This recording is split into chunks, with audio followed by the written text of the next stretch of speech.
Story time! Today I'm going to talk about how I became a life story success coach. What even is that? I know, I'm getting to that. So I grew up in a family that had a lot of domestic violence due to wars. And so tons of PTSD, tons of violence. And as a result, I always wanted to help women. I always thought, oh my gosh, they don't deserve to be treated this way, obviously.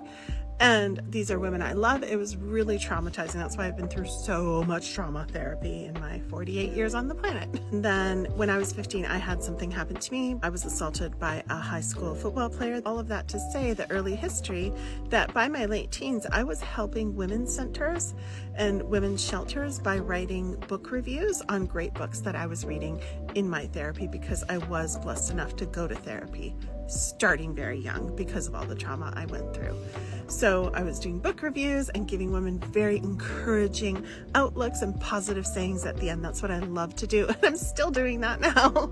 When I was 21, I went through a deep depression because my PTSD wasn't treated properly.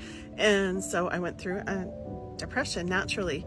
And during that time, I was so embarrassed to talk to anybody. I wasn't raised in a family where you talk about deep stuff like that. So I didn't know what to do and I didn't feel comfortable talking to my doctor. So I went to the library and I found a book about this woman's depression and what she went through, how she got through it. And it gave me so much hope, so much hope. That stayed with me for so long. And I thought, one day I'm going to do this. I'm going to give this to other women too. That's how I got here. In 2009, I started success coaching, just inspiring, telling women you can do it. I've always been like this cheerleader for women. It's just in my heart. I love to do it. And then I did a whole bunch of YouTube videos, and then I started getting asked to coach people to help them through whatever I was blogging about at the time with regards to success. And then during the recent global crisis, I asked myself deep, like what is it that really helps women? Because I've seen tons of success with myself financially and otherwise, and my clients over the years, all these years that I've helped people.